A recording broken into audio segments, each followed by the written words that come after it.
وسع. بسم الله الرحمن الرحيم برشونا أكسن مقعي وعبد الله علمي محمد مرة بقينا وقت بدن أنا قاعدته وحبرشة ذي إيو متقانين كشكايو ويا موضوع عروس ماشي يالو هدا waxaan arkay qofnahay hadda wax baranaa iyo mid wax bulshadiis ka sheekaynaya iyo urur wax qabadkooda ka sheekaynaya maaha abaara laga hadlayaa abaar waxa waaye way hadday socotaa Soomaaliduna qarnigii hore abaartu way ka adkaan jirtay laakiin hadda inaan ka adkaanin way ag tahay maxaa la dhahaa aniga takhasuskaygu waa environment iyo biyaha 20 sano ka hor ayaan Sweden PhD ka qaatay macallina ka ahaa 20 sano ugu dambeysana abaar markay dhacday BBC-da iyo Voice of America ninka koow isoo wacan aniga waaye Google gareey Dr. Abdullahi Cilmi maxaa la dhahaa geeska African wax ka qoray PhD-deedii paper fara badan aan publish gareeyay laga soo bilaabo 98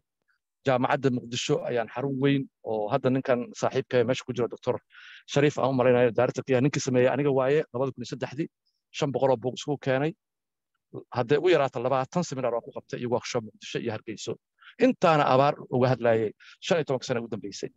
marka walaalayaalow macnaha ma loo baahna waqti inaan macnaha meel kala gelino abaarta hadda anaga nahayso waxa waaye waxay u eg tahay mid aanan ka baxsan doonin oo nadiri doona abaar waa ka adkaana resilient aan ahayn laakiin resilient-geena limit uu leeyahay limitkii hadda la soo gaaray sababaha loo soo gaaray idin sheegaya magaalada Muqdisho anaga joogaa hadda 2 sano ugu dambeysay aan ka shaqeynayo mashruuc weyn oo mataqaanaa howlahaas ku taxalluqo dawladdu leedahay ayaan madax ka ahay dhulalkaas Puntland iyo Galmudug iyo South West waa tagaa maxaa la dhahaa runtii abaaruhu afarta sababood oo aanan bini aadamku samaynin ee naturalka ah iyo afar sababood oo bini aadamku sameeyay ayaan haysata marka waxaan su'aalayaa warseel looga bixi karaa afarta aan maxay ahayd dabiiciga waxay tahay gobolka geeska Afrika waa gobol roobabku ku yar yihiin abaaruhuna u nugul marka waa laba arrimood oo waaweyn in roobku kugu yaraado iyo in abaaruhu kugu badan yihiin abaarihii way soo bateen hadda sabab la xiriirto dhinaca cimiladii isbedesho oo qaha qodobka saddexaad oo kaleeto oo sababta mantiqa abaarta keenaysa ah abaaruhu birigii hore 17 sano mar dhici jireen hadda sanad dhaaf laba sanad dhaaf way dhacayaan ma garatay waxa kale haddana sii raacay xaaluf mid dabiici ah iyo mid aan dabiici ahayn oo dadku ay geysteen oo ayuuna abaaraha qayb ka qaatay marka waxyaabahaas dabiiciga ah waxa kale ka mid ah tirada dadkii oo korortay Soomaalidu 3 milyan ay ahayd 20kii maanta 20 milyan waay xooluhu waxay ahaayeen 10 milyan ay ahaayeen maanta 60 milyan waay xoolihii dadkii oo batay waa dabiici ma la celi karo way kordhayaan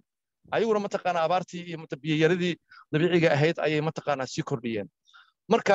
laakiin waxa ka daran oo macnaha maxaa la dhahaa aan dabiici ahayn koow waxa dhacay mataqaana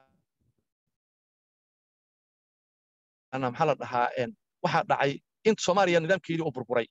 oo collapse ku dhacay hay'adihii dawladda oo mataqaana abaaraha adduunka ka dhacan dalka Botswana 9 markaa PhD sameeyay aan mataqaana darsaayay gurigeed abaaraha dhibaatay lagama sheekeeyo isku mid aanahay abaaraha anaga ka dhaco maxaa dhacay institutionskooda dhisan oo xoog leh anaga institutionskeena waa baaba'ay hadduu soo macna kabsanaya laakiin waqti qaadanaysa dhaqaale lama hayo maxaa la dhahaa wacyiga la leeyahay la kordhiyo wacyi waa kororsan yahay qof Soomaali ah oo aan ogeyn haddii geed la jaro inuu dhibka imaanaya ma jirto qof Soomaali ah aan ogeyn ma jirto haddii khilaaf macnaha hub la isku qaatay in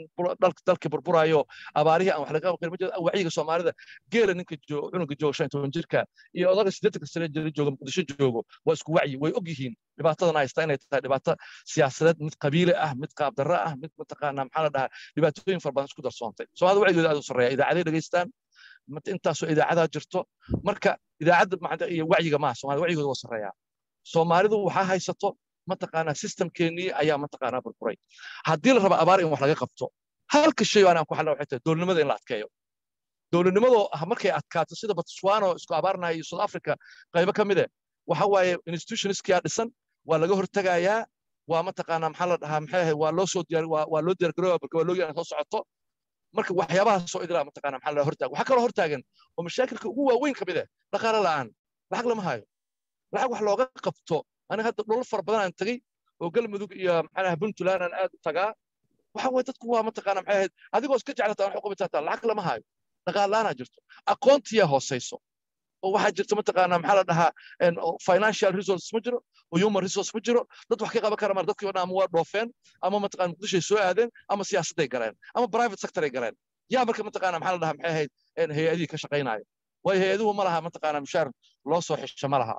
marka runtii markii la dhaho oo la rabo in abaar wax laga qabto waa in dowladnimadeena aan dhisno khaasatan xilliga waxaa la taagan yahay dowladnimadeena dhisa ay tahay oo kala guuraa ku jiraa marka aniga marka waxaan qabaa markii ani realistiga noqday 30 sano Sweden deganaa oo aan mataqaana maxaa la dhahaa meelo ka hadlayay oo aan wax sheegayay waxa ii soo baxday on the ground xaqiiqada taalo oo ah faqri oo macna fogaaday in maamul xumo fogaatay hay'adihii oo burbursan dadkii oo mataqaana is aaminsanayn oo mataqaana maxaa la dhahaa is aamin darro bulsho ay jirto marka qof distance jooga waxa markaas uu qabo waxba mataqaana ma tarayaan waxay tarayaan in lagu dadaalo abaartu waxay ku jirtaa dantii guud iyo hay'adihii burburay iyo dalkii naga burburay sideen u soo ceshanaa markaas ka bacdi waad ogtiin 75 40 Soomaaliya markaas dowladnimadeeda ay jirtay 14 sano jirtay ayaa waxay ku filnaatay in man dhulka sool iyo sanaag laga keeno iyo burca iyo bari laga keeno oo waliba dayuurado lagu soo qaado dadka iska dhaaf xoolahoodii la soo qaaday waxa la keenay jamaame iyo mataqaana maxaa la dhahaa maxay kuntuwaare iyo sabalaala la keenay bal awoodda inta leeg bal ka warrama bal oo abaarti qofkii oo neefka ka dhiman kara in la soo qaaday meeloo biyo ka cabo meeloo mataqaana maxay badarka maxay ka cuno caws ka cuno qofkii la badbaadiyay neefkii la badbaadiyay awoodda waxa keenaysa oo waliba yarayd ayaa keenayso maanta ma la samayn karo ma fahamteen marka walaalayaalo dad aqoon yahanaan nahay inaan mataqaana wax kaleeta aan ku wareegano ma baahnin waa problemkan waa problem la xallin karo abaar lama baabi'i karo mana la kontrol karo laakiin waxaa la yarayn karaa saameynteeda xun bal ergaas fiiriya abaarta waa wax rabaaniya mana laga hortagi karo mana mataqaana la baalkeey karo laakiin waxaa la yarayn karaa saameynteeda xun sida Botswana samaysay iyo Namibia ay sameeyeen ya marka waa khiyaarta waa maasantihiin muqdisho iska stop badan joogaa intaas ugu baax. Assalaamu calaykum waraxmatullaahi wabarakaatuh.